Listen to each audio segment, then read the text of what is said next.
Cool. So you ready to get started? Yeah.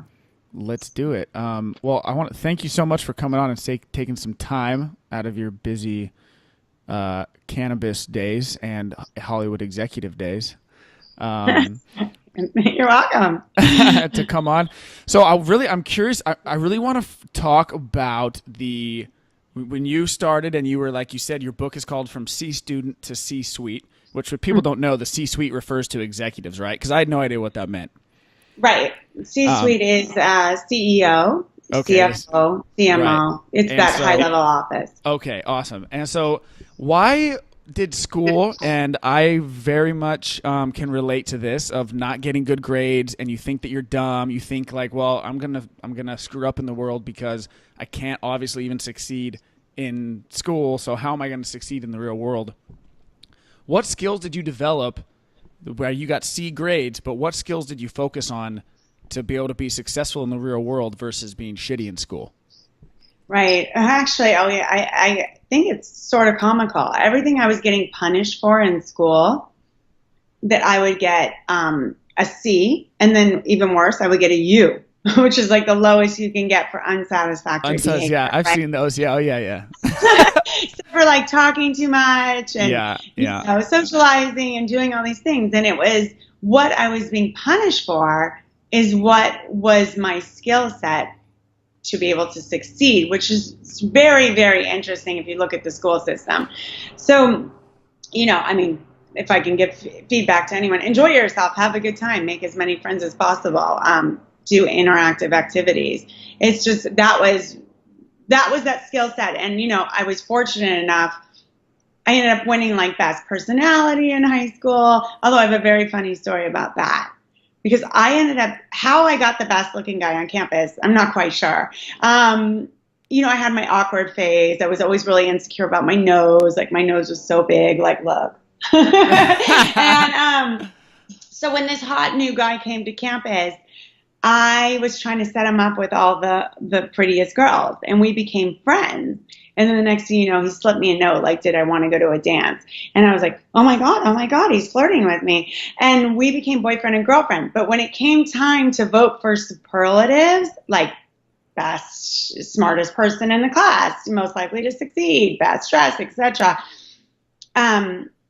I ran up to him. I'm like, did you vote for me for best looking? And he's like, no. Definitive. I voted for you for best sense of humor, which was, a great honor. Actually, I won best personality. Right, but I feel like in high school, you're like, cool, like the folks.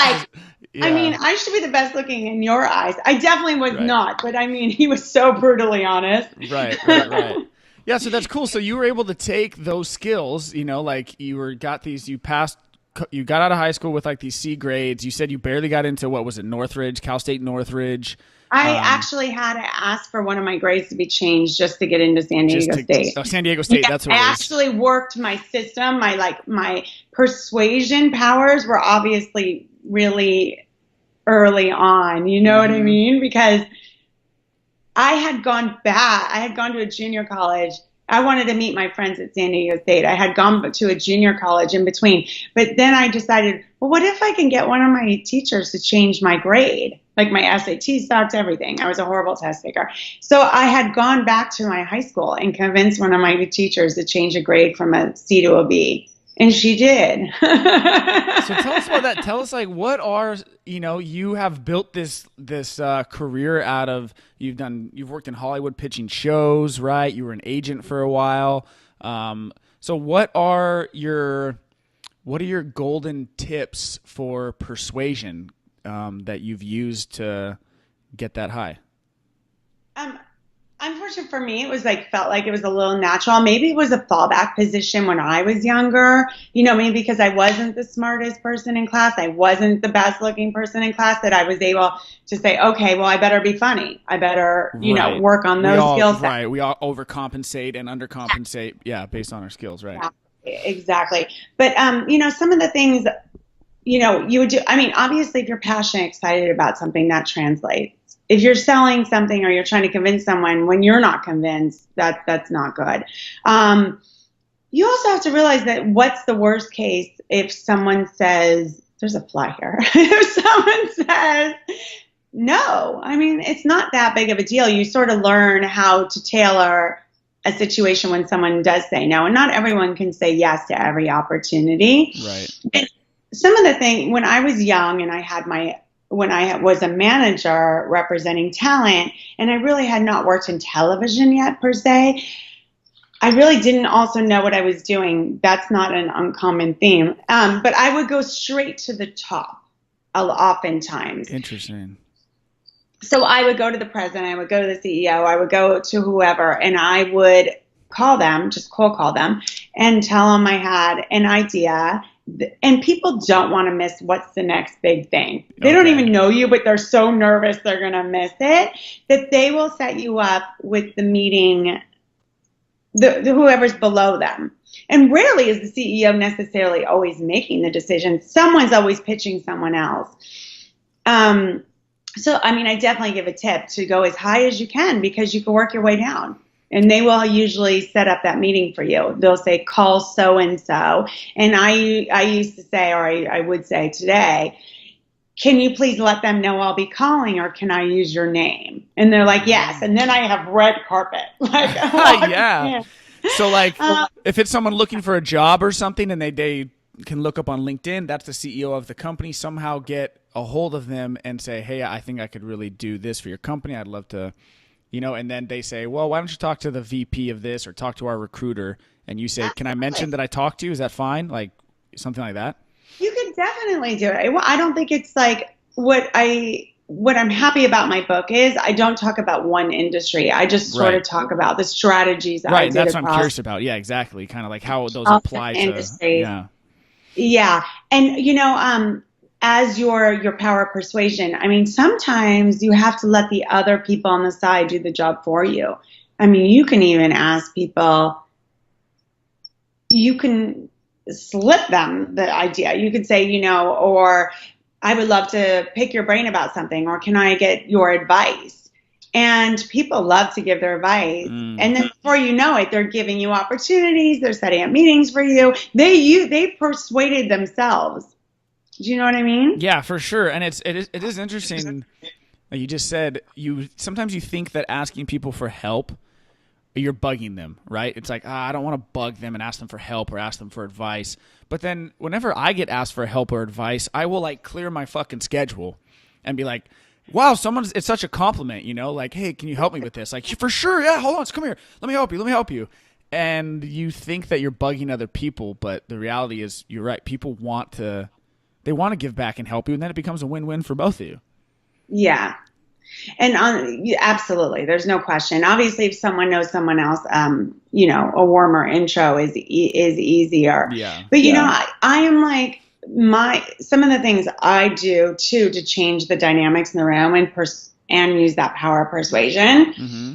I'm super warm, and I'm like, I walk in with the biggest smile, and I've talked to you on the phone, or I've built some kind of relationship. I mean, it's not uncommon for me to walk in and give someone like a hug, like, hi, oh my God, it's so nice to meet you. And I'm so glad to finally meet you. And then I'm just hugging everyone. And, I say in my book, go to first base at every meeting. Yeah. But as soon as someone kind of like, you break that barrier, you're sort of like, they're sort of connected to you emotionally. It's like, and persuasion is part of it, is just having people connect to you and want you to win. Right. Right. I think you said in your book. Yeah, you got to like them. Those people. I think one of the lines you said in your book too was about that like all the emotional erections were going on in the room or something like that. Yeah. I think that the fluffer maybe. Yeah, I get everyone feeling really good in the room. Everyone's got I think you're in a room full of guys. Yeah. Yeah, it's probably the fluffer section, where obviously people know that the general term fluffer is like in the porn industry, where you get someone excited before the scene. But I see it as a business opportunity. And actually that term came up because I was with one of my best friends. I was with a group of girls. Yeah. And my girlfriend's a psychologist. And she goes, who doesn't want to work with you? You're the ultimate business development fluffer. And I'm like, oh my God, she's so right. And, walking in and bringing other people up is, having them, all their emotions fully erect. And you could look at a fluffer kind of the same way Ellen does for her TV show. They have a comic, they're warming them up. Yeah, right. Get them in the mood. So you should definitely warm up before you start pitching anybody. You have to warm that room up. Right. Flatter them. Right. And that's applicable to dates. That's applicable to the first time you meet a, same sex, like platonic relationship. It's just about like building that rapport, right? And building that comfortable ability. Is that a word? Comfortableness? What's the word? Building that ability. I mean, make words up. I make them up all the time. My Aunt Gussie used to make up words, so I'm like, why can't I just make up words? Seriously. Yeah. You can have your own language. You know what? That's such an easy skill set too, because I mean, you're great. I mean, you're adorable. You have a great personality. You're so sincere. I mean, this is true. I learned this all just from a brief conversation, right? You have no ego. Yeah, it's awesome. So I was so excited for this call. There you go. We're building rapport. I feel warm towards you. And listen, usually when you like someone and you're feeling good, the feeling's mutual, right? Like in dating. I always say business is sort of like dating, but that's why I say my book is a modern day guide to business and relationships. Because at the end of the day, it's all relationships. I mean, I need to walk into the room and be a girl's girl and be a guy's girl, be a team player, not be intimidating, but be warm and fuzzy and command the room. There's a lot of your antennas are going on. Right. And how does that because I want to jump like the emotional intelligence versus you talk a lot about emotional intelligence, right? That's like one of the big kind of, I would say, facets of your book or tenets of your book is emotional intelligence versus the intellectual stuff. Right. And well, Well, we were trained to like IQ, right? And your grades. And it wasn't until not that long ago, it was my aha moment actually when I officially decided to write the book.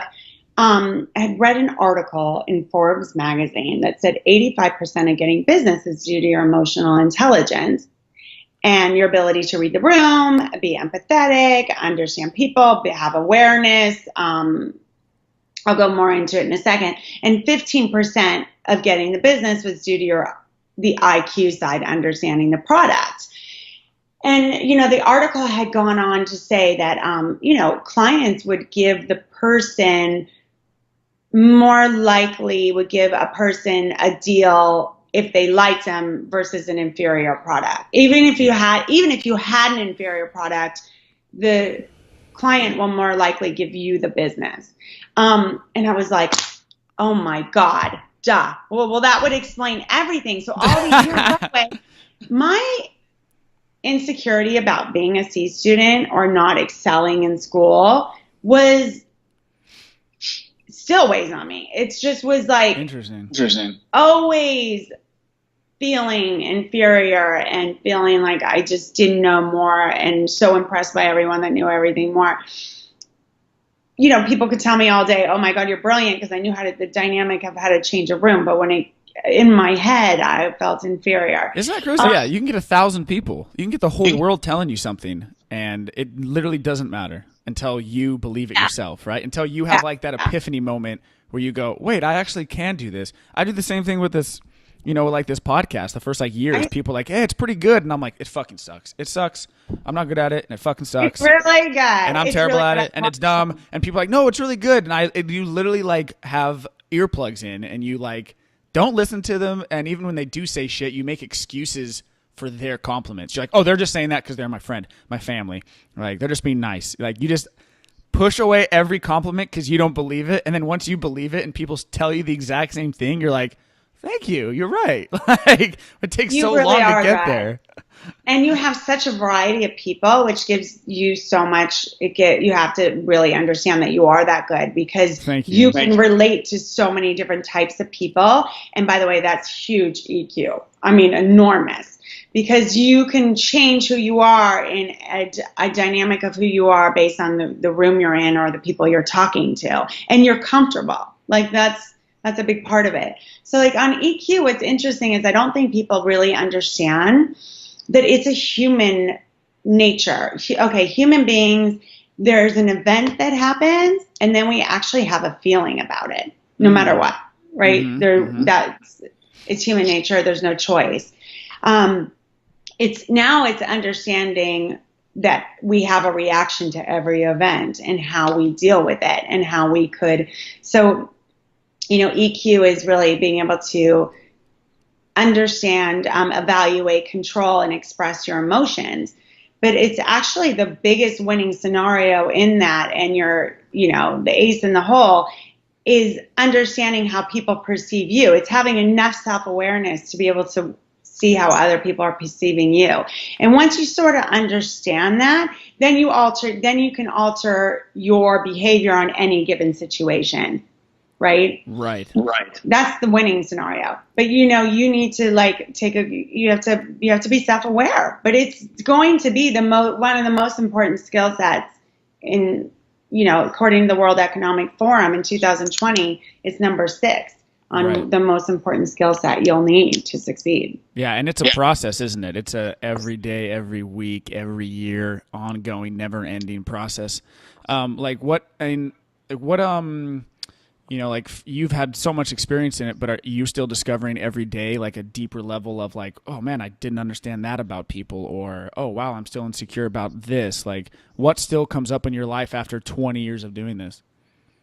I think what happens is because people are complicated, right? So, it's a good start to be self-aware, right? Mm-hmm. But everyone's putting their own shit on themselves too, right? Yeah. So I think it's like if you could it's hard too, because if you don't put your true self kind of out there, right, then you're putting a representative of yourself, because we want to be we want to be who someone else thinks we are, right? Or we want to be what they want us to be, right? Right. I think you had like a 6-stage thing in there of like what you think you are, and what you want to be, and what you think they want you to be, and what they actually think you are, and it gets Yeah, but and if everyone's putting a representative of themselves up front, then it's really hard to get to what you need to do and what you need to get done and have a real relationship. And I mean real relationship, because businesses are real relationships. There's a lot of stakes.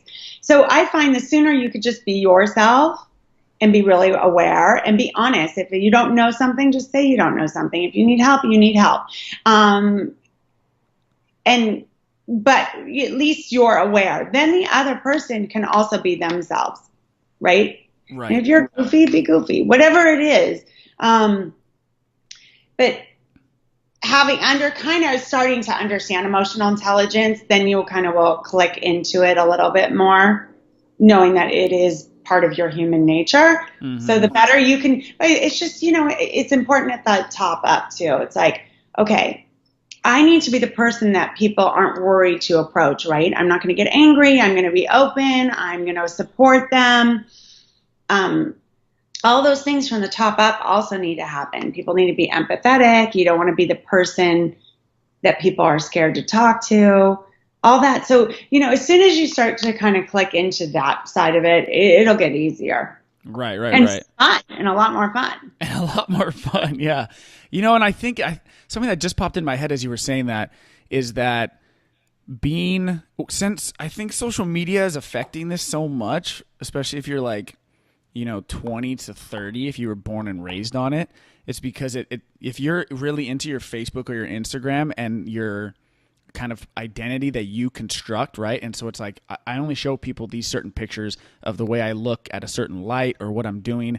And then it almost becomes even more difficult to be vulnerable in front of real people, because you're like, fuck this. If I show off this other side of me, that's not the side I have portrayed on social media, which is where people spend a lot of time now. Right. And it's like, wow, this is difficult to be real in real life when I've put in so much effort into constructing this fake identity online. It's definitely I would say a lot harder for the kids or whoever that started with that generation of social media. The whippersnappers. We're having experience before it. Yeah. Because if you don't meet the person face to face, it's so easy to lose an opportunity because it's so much, they're not connected to you. They're not connected to you emotionally. And it's so much easier to say no, right? We're going to pass, or we're going to say no in an email, Or right? text. Yeah. Yeah. Some. Yeah. Or text or whatever. Yeah. And that could be personal. Someone could break up with you, whatever. It doesn't Yeah. really Yeah. matter. Yeah. But like in life, when you see someone, you feel them. The energy. It's just like normal. It's like, I want to hang out with this person. I want them to sit with me at a dinner. I want to socialize with them. I want to know them better. I want them to succeed. All that sort of does get lost. You could put on a great persona online and people could be like, I want to know them.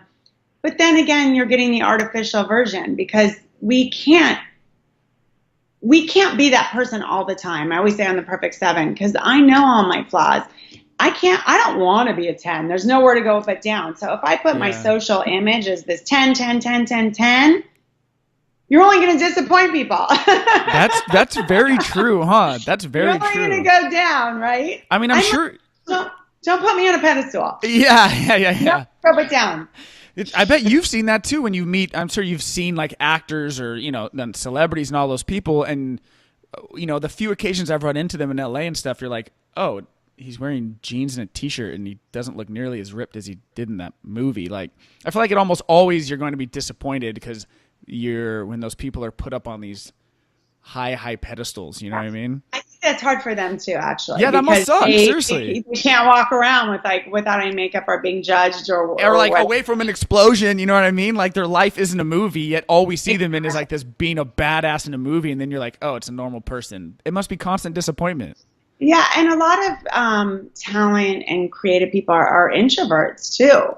So they get a double end because the truth is they might be really shy and they don't want to talk to you. They're just terrified. But on camera, they're different. It's a safety zone. It's a different persona. So, yeah, I don't know. I think letting people know your flaws and being vulnerable is so much sexier all the way around.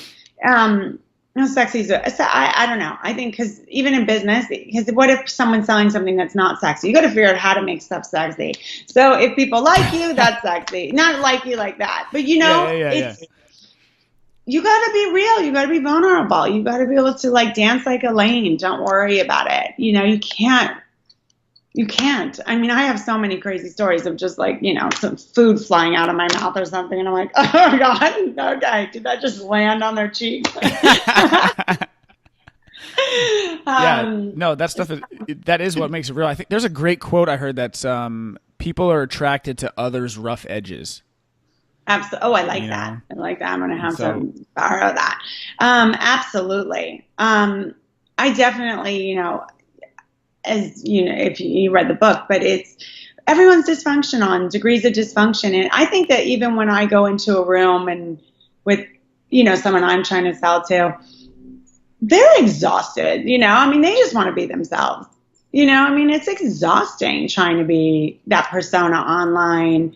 If you really talk to anyone that's younger, it's a wear and tear. They cannot put a picture that's not perfect up online, Mm-hmm.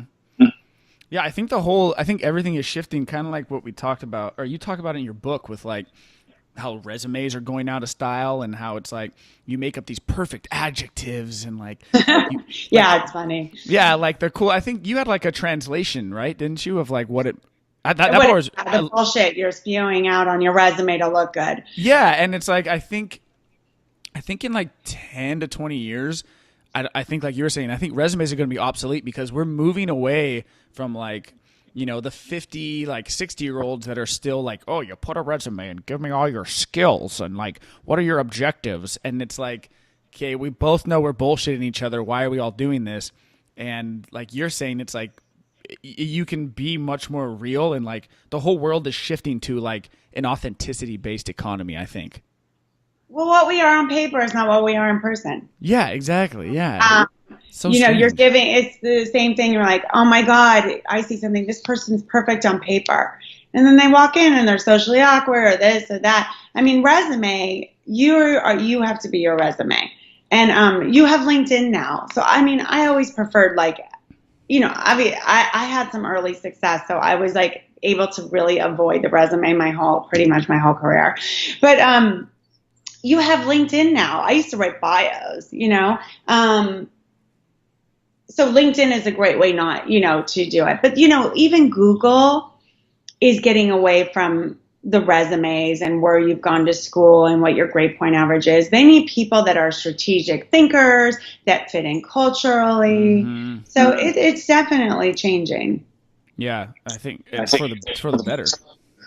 Yeah, but as many networking events and as much as you can get yourself out there for like anyone that's like looking or younger or anyone that's shifting jobs anytime. I mean, being around people is the best. Yeah, that's what's helped me a lot here because I'm totally switching, careers and paths and everything from what I was doing to here and looking for jobs and stuff. It's really all about, just getting in front of people because you send in a resume and so does 500 other people.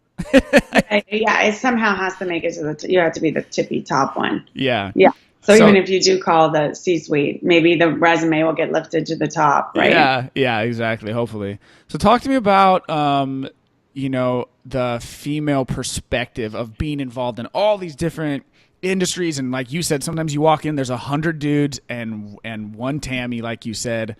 How does that influence the way you act, the way you dress, like everything? I mean, I'm super curious about that.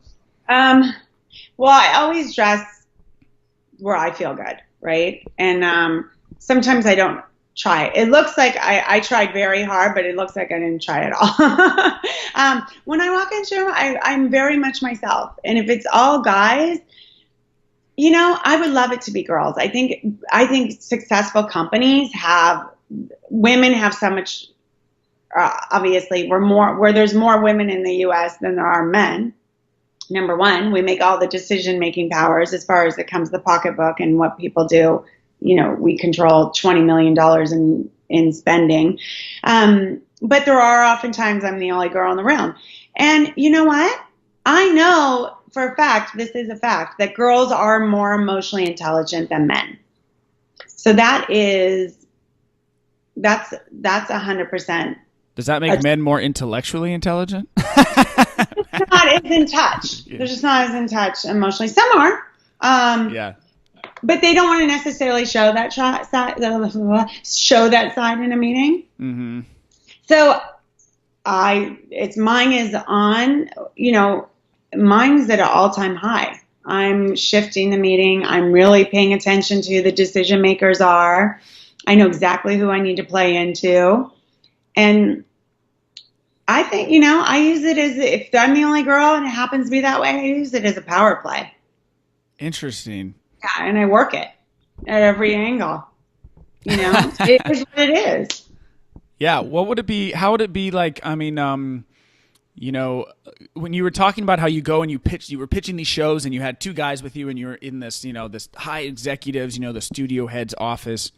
And you were talking about how there's like the balance between these two guys you were with who are your partners and you. And I think that's kind of cool. I think I really like having like the dynamic, I think, when it's like, no, it's only men. And like, it's like, well, okay, that kind of sucks. And it's like, no, it's only women. It's like, well, shouldn't it be both? And I feel like that is like ideal. Go pitch with a dude and someone like you that is just come from both sides. In that case, you're talking about something specific, which I think will give it more context to the listeners and the viewers. It was a sports show. And we were pitching. And what was great was executives, there were female executives and male executives we were pitching. And we were so dynamic because they were also like, I don't know. I mean, I set the tone when we walked in the meeting, but they had the goods. These guys were studs, So every girl was like wanted to date them, and every guy wanted to wanted to be best friends with them. Yeah. We had the rooms on lockdown. Now, what was interesting about that sports show, there were a lot of interesting things that happened. There were funny moments during that process. But who ended up buying the show was a team of 6 girls at NBC, and one guy was in the room. And because we pitched the show and I understood it from a girl's perspective. Interesting. It was a show. It was called at the time Super Agent. It was about 9 agents competing for a multi-million-dollar draft pick. But after learning the process and understanding, I was a talent agent, but also understanding the recruiting process from my boys, is that you don't know who you're selling to. Are you selling to the mom? Are you selling to the aunt? Are you selling to the uncle? And so we were able to take sports sort of out of the backdrop and understand what the emotional journey was to sign a client. And crazy enough that a team of girls bought it. So there you go. Yeah, that is cool. And then you were able to, yeah, that is cool. Because it comes to, it's both sides of the story, right? Yeah. But let me tell you what else they did. And this is where they were really emotionally intelligent. Let's hear it. There was a bidding war for the show. Okay, so multiple networks wanted to buy it. And what ended up happening was this team knew there was a bidding war, and they really wanted it. And at this point, the bidding war, the money is like neck and neck, okay? They sent us each a basket of sports-related cookies and, there were footballs, basketballs, baseballs, a huge bouquet of cookies to each of our houses and said, the ball's in your court. They took, right? That was the deal breaker. And it all came down to like, they were clever, they were in touch, they were showing how much they wanted it and fighting for it. And like those girls, my business partners, there was no question when they sent that, they're like, it's the girls that are, the girl team is bringing this home. And it was a sports show. Yeah, that's awesome. Were the cookies good? I don't even know. It's just like, they're so pretty. I never ate them. I was like, who wants to eat this beautiful thing? Let's just look at them. Yeah, that's awesome. Talk to me about imposter syndrome and all like the way that plays out with a lot of people. Because I think that's super important to, like we were talking about yesterday on the phone about how everyone has these insecurities. Everyone's walking around with them, but then nobody talks about them. So everyone just goes, oh, I'm the fucked up one. It's just me that's fucked up. And then you realize that, like you said, I think 70% of these top CEOs and executives don't even think that they're worthy of being there, which is insane. Yeah, and it was just something that was kind of diagnosed in the 70s by psychologists. So it's really a new kind of phenomenon. So just think about how long people have been living with this, not even knowing that it's a real condition. It's a syndrome. And I'm glad that it came out, because when it's one of the most common things when people read the book, and my book has bite-sized pieces, but it's definitely one of the most common things people walk up to me and say, oh my God, I have imposter syndrome. I'm so glad you talk about it. And when I do speaking engagements, it's also probably one of the most common themes. 70% of successful people have it. It is more prominent in women, maybe because we're just saying, okay, I feel this way. Right. And willing or admitting it to ourselves or to someone. But I've had oftentimes, because I'm someone's confidant, by the way, that's something else we could talk about in a little bit, but being someone's confidant. So I've had so many male executives call me and say, oh my God, someone wants me to be the chairman of this company or the CEO. And I am really scared and I'm freaking out. And I'm like, okay, well, let's make a list. Why are you freaking out? And they're like, I'm not qualified. And I don't know why they think I can do this. I'm not qualified. But a lot of people aren't qualified for the next job. I mean, a lot of people just don't feel like they're qualified, and maybe they aren't, and they learn on the job. I think, Richard Branson had a quote like that, and I'm trying to remember how it gone down. But if you don't think you're qualified for a job, take it and learn it on the job. Right. Take it. Seriously. Yeah. Right. Yeah. But it is a serious syndrome, and, it should just be aware that it's out there and talked about. I don't even know how much there is, like, besides that feeling like a fake is a very common feeling. Do you get it still? Yeah, I have it all the time. Really? Interesting. And by the way, even when I work through it, I said my therapist is going to be paid forever. She's going to have a full-time employment with me. It was interesting about the book. This is really bizarre. I actually wrote a section, Am I a Fake? And I wrote about how I felt. I did not know that there was a real syndrome until after I wrote the section. Oh, no shit. Yeah. And it was really crazy because when I decided to take the turn on the book the way I did and kind of come clean and kind of be really honest about everything, I decided to include that.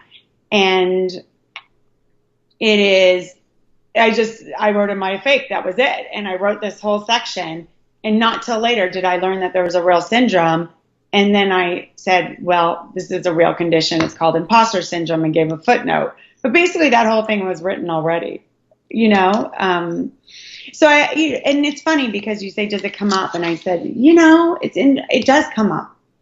And every time I work through it, there might be a new scenario, and then I'm like, shit, I'm back to the drawing board. I like a fake all over again. I don't know what the hell I'm talking about. Right. I found out they are so much smarter than me. They are, because I walk into a room, and oftentimes I'm in a room with like all Ivy Leaguers, and I'm like, and then they're, but then again, I'm the one who's making all the Ivy Leaguers feel comfortable. So what can I say? Right, yeah. It's also like you almost feel like you're still like there's like a 12-year-old version of you still in there. Like no matter how much stuff there's like a 12-year-old going like, what the fuck are you doing in this room? Like, you know what I mean? There's like that kid in you that's like, when did you get here? Don't you feel that way sometimes when you're in a room and you're like, how did I get here? I'm sure you have that feeling. For sure, yeah. I get like or that. How did I get this person on my show? Like, what? How'd that happen? Seriously. That happens to me all the time. I'm like, I don't know. I don't know how I fooled them.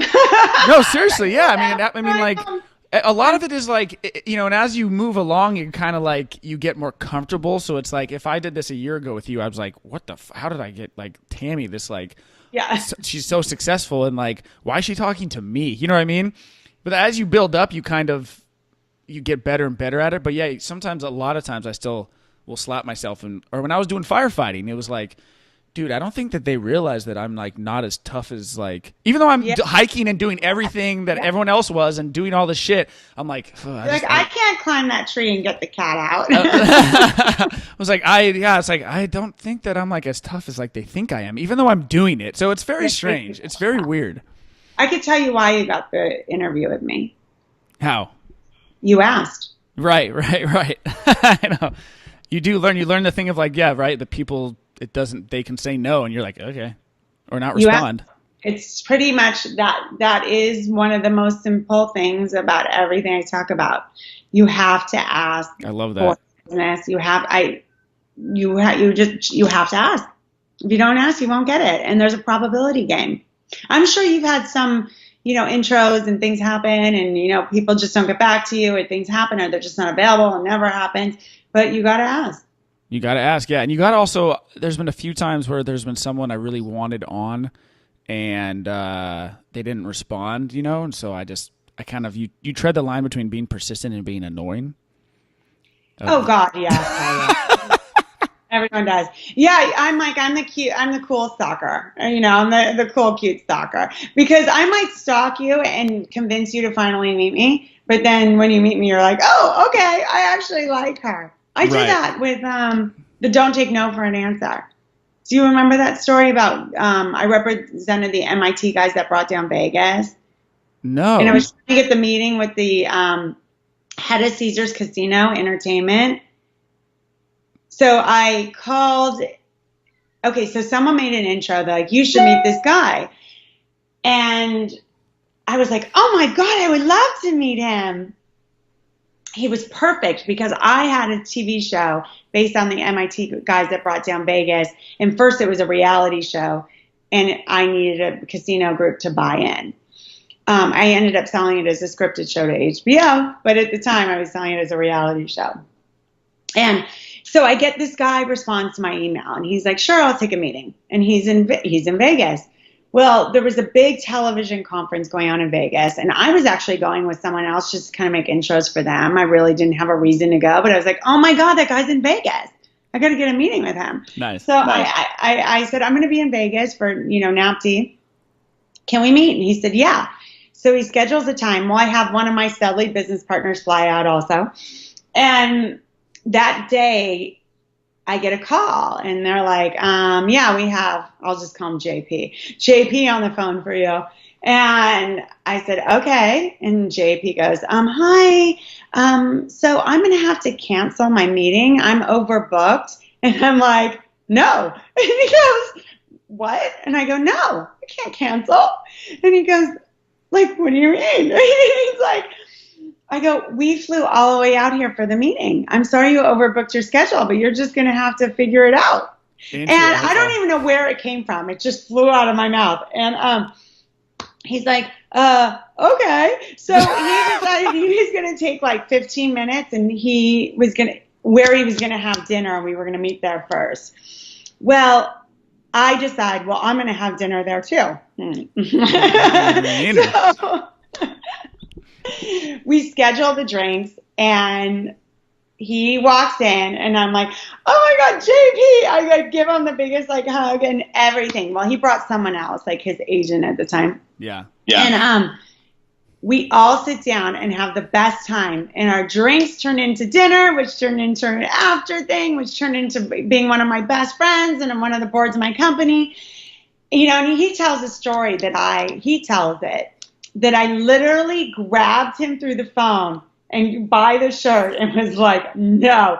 And he goes, I've never, ever in my life had someone tell me I couldn't cancel a meeting. I was like, okay, I'll be there.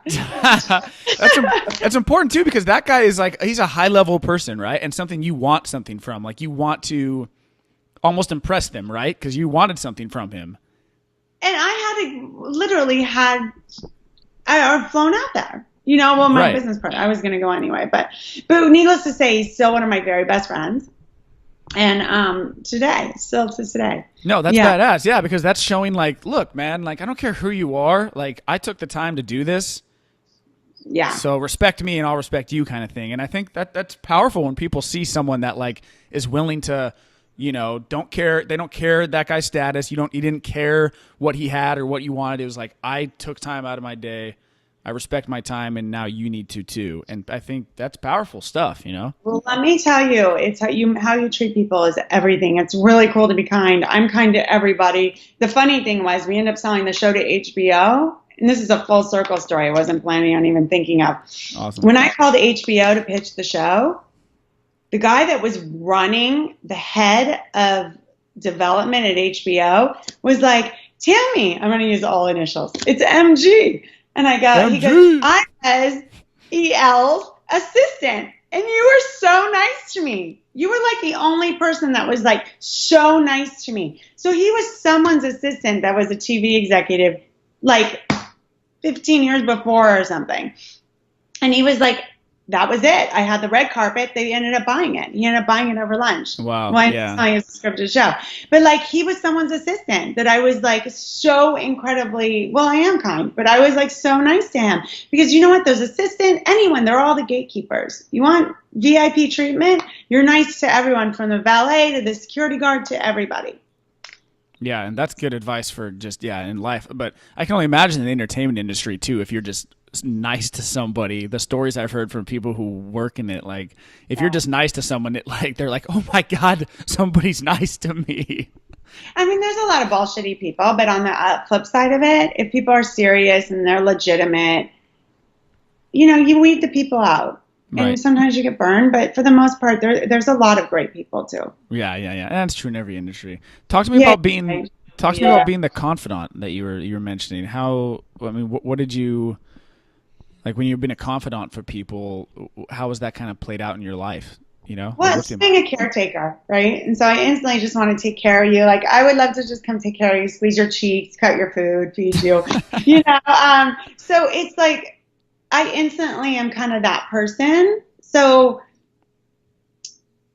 actually the same one of the people had who had come to me with telling me the scenario. I met him at a barbecue that I attended. Always a good place to meet people. Yeah. And I walked into a barbecue at this beautiful home. And I was invited by this gentleman, and I brought my girlfriend, and it was just, you know, casual kind of Sunday barbecue. And in walks this guy, and I'm like, he felt kind of lost and kind of awkward. And I was like, oh my God, do you want to sit with us? Do you want to join Yeah. us? He's like, okay. And, thank you. So he joins us. And I'm like, well, how do you know the host? He goes, well, I'm actually everyone's boss here. Oh, I'm like, oh, well, there you go. Instantly, my instincts kicked in, right? And we became friends. But he was in line to be chairman of a major motion picture studio. And he was like,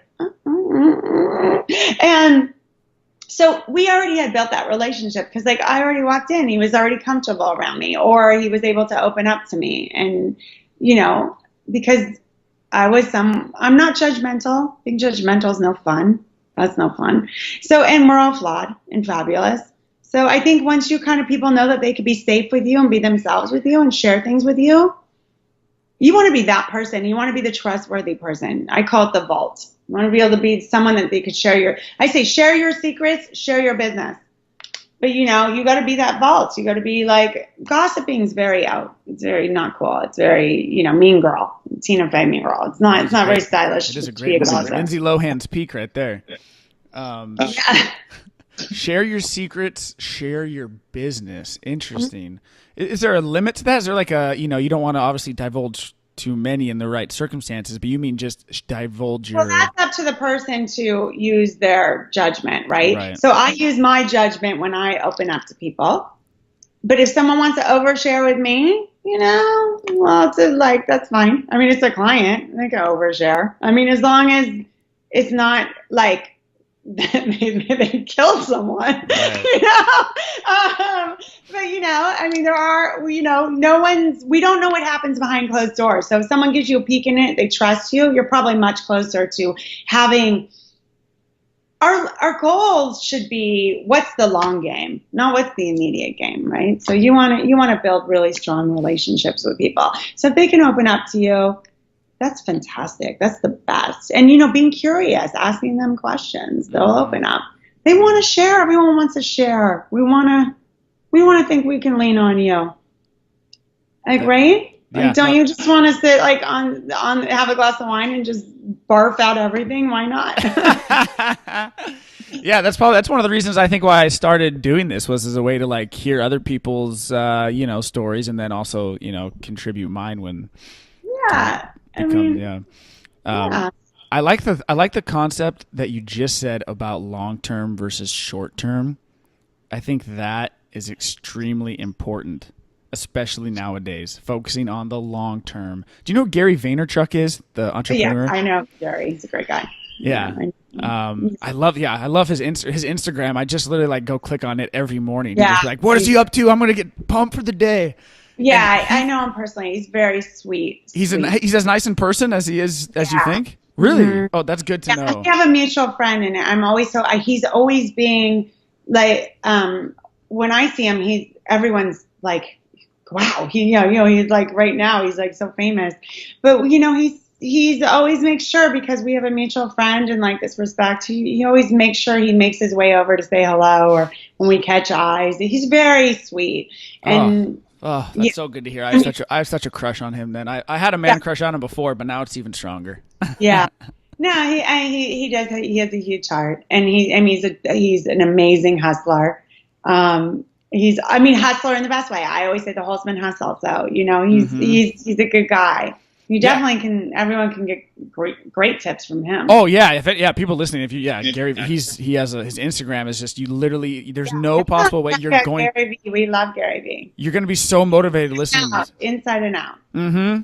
But he talks a lot about the long term versus the short term. He talks about you need to start focusing on the long term goals instead of this like short term, like I want to be here in a month. I want to do this today. And he's like, look 5 years down the road. If you can consistently put in the effort or be nice to people, all the things that you've been talking about and the stuff you have in your book, if you continue to do those, look at the long term goals, the way that it's going to turn out instead of the short term crap, Yeah, listen, in business, when I was like, okay, well, there's a relationship that we need to build, and you don't know where you're going to be in your career, but you could maybe you won't work today together, but you'll work together in 5 years, right? When the time's right. That's why, even when I had the douchebag theory, I was like, what? No, we need to be we need to be good. We need to be respectful constantly of the people, and we need to take it personally, and we need to build. These are, your relationships in business. They could be for life, um, and you can't always work together at that moment, but you can't also be pissed off and be offended when you're not going to work together, because you will find a time if you want to. Yeah. Or it makes sense. It's good. Listen, we all listen. A lot of my business has been done because there's a relationship built, but we can't do business together if the business doesn't make sense. Right. Someone can't give me business if I'm selling something that doesn't make sense for them. And if the relationship is good enough, then you can say, we know this isn't good right now, but farther down the line, we might contact each other again because we're friends anyway. And then I refer people that are more suited for them, or my friends, and then I help them when I see an opportunity that can help a potential client, but it's such a good opportunity for them. I make introductions for people all the time.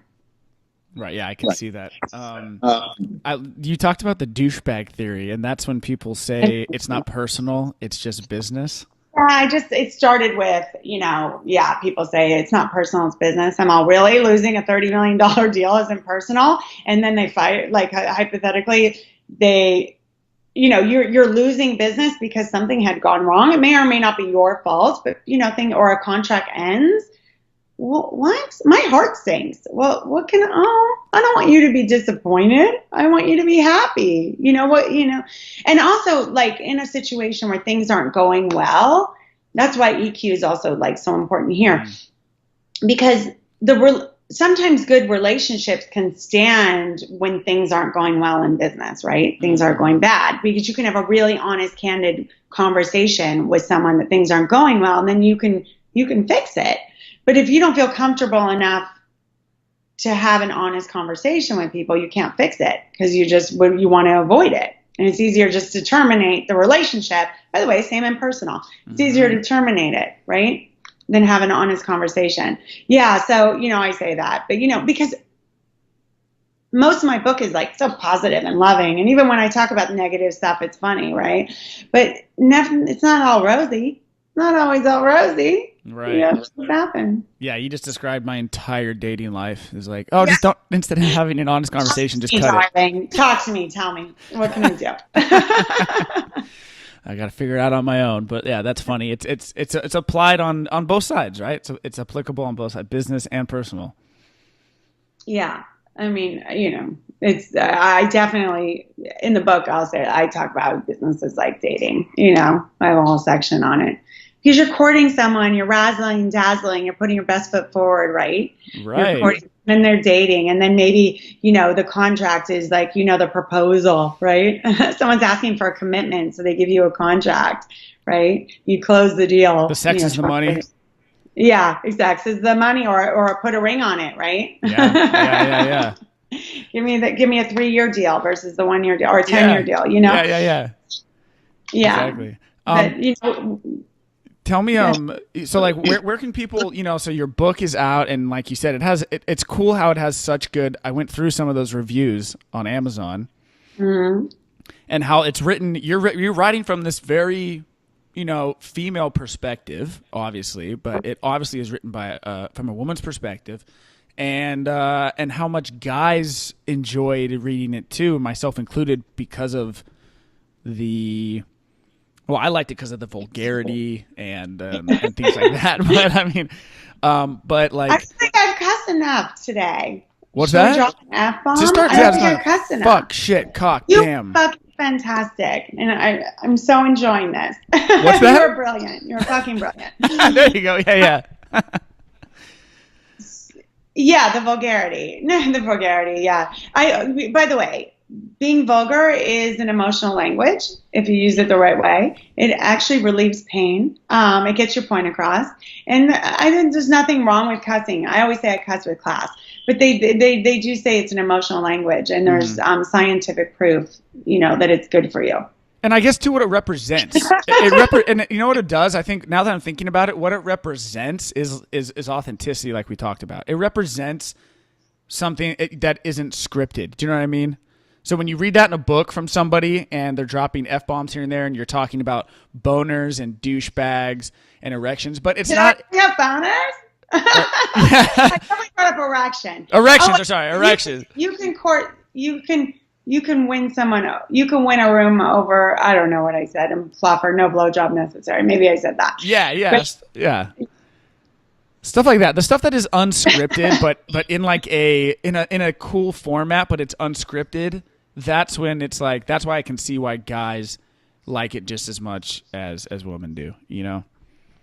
Yeah, the tips for how to, get ahead, and the real issues that I face or real insecurities I face, they're not gender specific. When you take away, maybe the girl's point of view. I have a girl's point of view, right? Because I'm a girl. I mean, the 3 days, yeah, the 3 days getting your clothes ready for a trip. That's a female perspective that I have no idea what the fuck's going on. The guys, the men in when you're in meetings, let me tell you, the other side appreciates when you have when you look good. Because when you feel good and you look good, everyone's feeling good and looking good. You know what I mean? Yeah. You're set a tone of confidence, and when you're confident, feeling good, the room starts to feel good.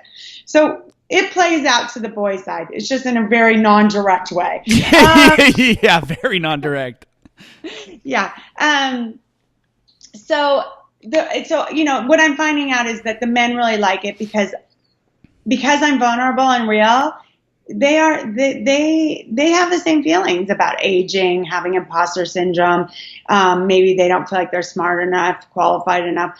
All the things I sort of touch on, they have the same feelings. They just don't get really a forum to talk about it.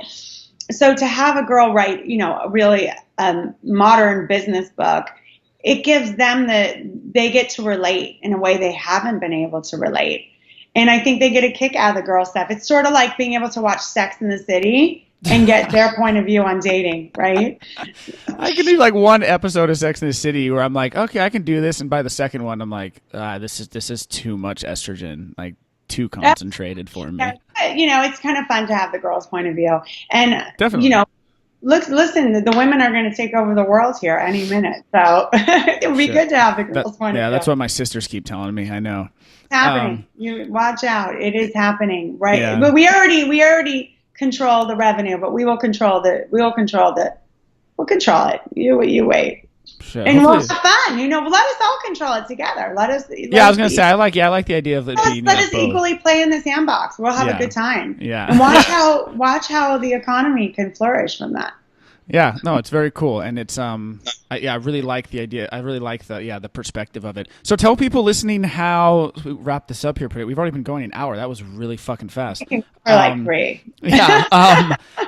Tell people, I want people to be able to find your website, which is cool. It's got the cool everything on there, and find your book. Where can people find you, get in touch with you if they want to see you speak, things like that? You can definitely go to the website, which is the title of the book. It's called From C Student to the C-Suite. Why don't I hold up the book?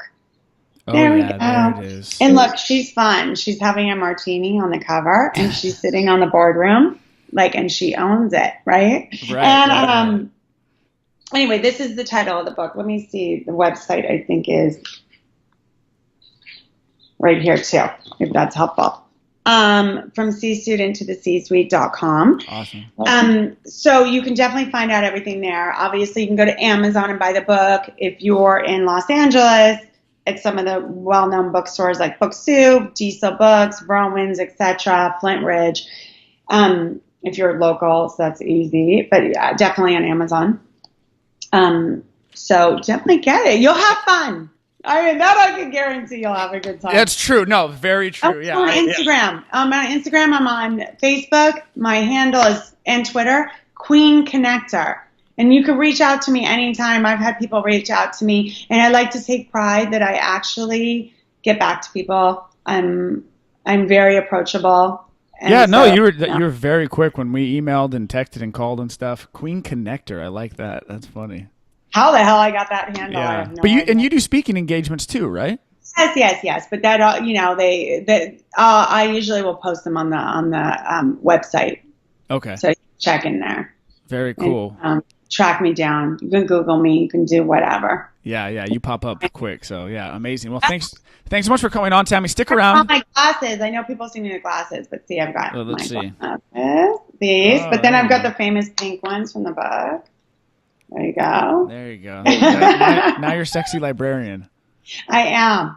I don't need them. You're so close, though. Well, thanks so much. Stick around after, but we'll end it there. But thank you so much for coming on. Hi, everybody. Yeah. He is amazing and has so much fun interviews. So if you just catch this one, go back and watch the other ones and stay tuned because he is a delight. Thanks, Tami. Okay, ciao. Mwah. See ya.